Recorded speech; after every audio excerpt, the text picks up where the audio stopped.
Hello student, कैसे हैं आप सब। आई होप आप सब ठीक होंगे। आप देख रहे हैं number one study channel Ambu education. तो स्टूडेंट, आज की इस वीडियो में हम कवर करने वाले हैं 30 महत्वपूर्ण जीके प्रश्न जो कि बार बार एग्जाम में पूछे जाते हैं और आपके आने वाले सभी कॉम्पिटेटिव एग्जाम्स के लिए बहुत ही ज़्यादा नॉलेजेबल और हेल्पफुल रहने वाले हैं। तो वीडियो को अंत तक जरूर से देखिएगा और चैनल पर नए हैं तो चैनल को सब्सक्राइब करके बेल आइकन आवश्यक रूप से प्रेस कर दीजिएगा ताकि आप ऐसे ही नॉलेजेबल वीडियो भविष्य में देखते रहें। तो वीडियो को स्टार्ट करते हैं स्टूडेंट, बिना किसी देरी के। पहला प्रश्न आप अपनी स्क्रीन पर देख पा रहे होंगे। पहला प्रश्न है, भारत के सर्वोच्च न्यायालय की स्थापना कब हुई। तो कब हुई स्टूडेंट? 1950 में हुई। ऑप्शन ए सही जवाब हो जाएगा, 1950 में। अगला प्रश्न है, सुप्रीम कोर्ट के प्रथम मुख्य न्यायाधीश कौन थे। तो कौन थे स्टूडेंट? एच.जे. कनिया। ऑप्शन ए आपका बिल्कुल सही जवाब हो जाएंगे, एच.जे. कनिया थे। अगला प्रश्न है, सुप्रीम कोर्ट के न्यायाधीश की सेवानिवृत्ति आयु क्या है। तो 65 वर्ष है। ऑप्शन सी सही जवाब हो जाएगा स्टूडेंट, 65 वर्ष है।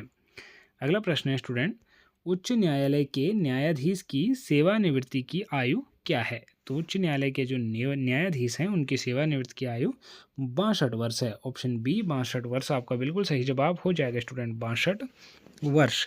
अगला प्रश्न है स्टूडेंट, सांसद के दो सदन कौन से हैं। तो सांसद के दो सदन लोकसभा और राज्यसभा। ऑप्शन ए बिल्कुल सही जवाब हो जाएगा स्टूडेंट, राज्यसभा और लोकसभा। अगला प्रश्न है, लोकसभा का कार्यकाल कितने वर्षों का होता है। तो लोकसभा का कार्यकाल 5 वर्षों का होता है। ऑप्शन बी आपका सही जवाब हो जाएगा, 5 वर्षों का। राज्यसभा का कार्यकाल कितने वर्षों का होता है। तो राज्यसभा का जो कार्यकाल होता है वो स्थायी सदन के हिसाब से होता है। ये मैंने थ्योरी वीडियो में बता रखा है, आप समझ जाएंगे। अगला प्रश्न है, राज्यसभा में कुल कितने सदस्य होते हैं। तो राज्यसभा में कुल 245 सदस्य होते हैं। ऑप्शन ए बिल्कुल सही जवाब हो जाएगा, 245 सदस्य। अगला प्रश्न है स्टूडेंट, लोकसभा में अधिकतम कितने सदस्य हो सकते हैं। तो लोकसभा में अधिकतम 552 सदस्य हो सकते हैं। ऑप्शन बी आपका सही जवाब हो जाएगा, 552 सदस्य। अगला प्रश्न है स्टूडेंट, धन विधेयक यानी कि मनी बिल को कौन पेश करता है। तो वित्त मंत्री पेश करता है। ऑप्शन सी वित्त मंत्री आपका बिल्कुल सही जवाब हो जाएगा स्टूडेंट। अगला प्रश्न है, आपातकालीन प्रावधान संविधान के किस भाग में है। तो आपातकालीन प्रावधान संविधान के भाग, ऑप्शन ए बिल्कुल सही जवाब हो जाएगा स्टूडेंट। अगला प्रश्न है, राष्ट्रीय आपातकाल की घोषणा किस अनुच्छेद के अंतर्गत होती है। तो राष्ट्रीय आपातकाल की घोषणा अनुच्छेद 352 के तहत होती है। ऑप्शन ए बिल्कुल सही जवाब हो जाएगा, 352। अगला प्रश्न है स्टूडेंट, वित्तीय आपातकाल किस अनुच्छेद में है। तो वित्तीय आपातकाल स्टूडेंट अनुच्छेद 360 में है। ऑप्शन ए सही जवाब हो जाएगा, अनुच्छेद 360 में।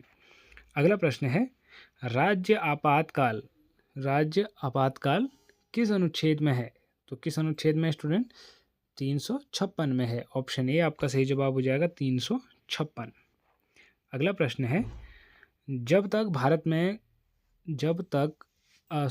तक भारत में कुल कितनी बार राष्ट्रीय आपातकाल लागू हुआ है। अब तक भारत में कुल कितनी बार आपातकाल लागू हुआ है। तो कितनी बार हुआ है स्टूडेंट? ऑप्शन आपातकाल कितनी बार लागू हुआ है? ऑप्शन ए एक बार लागू हुआ है स्टूडेंट, ऑप्शन ए। अगला प्रश्न है, 44वां संविधान संशोधन कब हुआ था। तो 1978 में हुआ था। ऑप्शन ए सही जवाब हो जाएगा, 1978 में। अगला प्रश्न है, 42वें संशोधन को क्या कहा जाता है। 42वें संशोधन को मिनी संविधान कहा जाता है। ऑप्शन ए आपका सही जवाब हो जाएगा, मिनी संविधान। अगला प्रश्न है स्टूडेंट, मौलिक कर्तव्यों को संविधान में किस संशोधन द्वारा जोड़ा गया। तो किस संशोधन द्वारा जोड़ा गया स्टूडेंट? 42वें संविधान संशोधन द्वारा जोड़ा गया मौलिक कर्तव्यों को, ध्यान रखिएगा। अगला प्रश्न है, मौलिक कर्तव्य किस अनुच्छेद में है। तो मौलिक कर्तव्य स्टूडेंट अनुच्छेद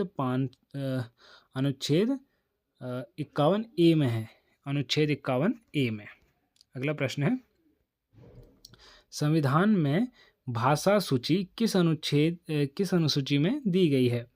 संविधान में भाषा सूची किस अनुसूची में दी गई है? तो भाषा सूची स्टूडेंट 8वीं अनुसूची में दी गई है। ऑप्शन ए 8वीं अनुसूची आपका बिल्कुल सही जवाब हो जाएगा स्टूडेंट।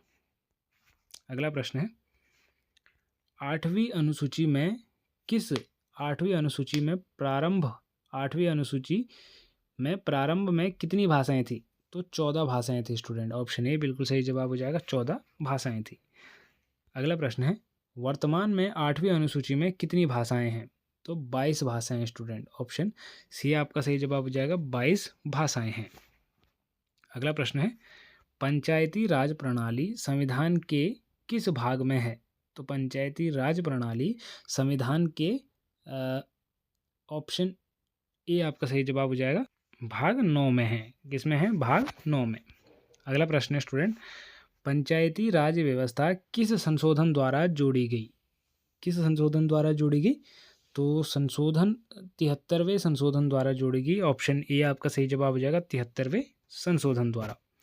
अगला प्रश्न है, नगर पालिकाओं से संबंधित संशोधन कौन सा है? नगर पालिकाओं से संबंधित संशोधन कौन सा है? तो कौन सा है स्टूडेंट?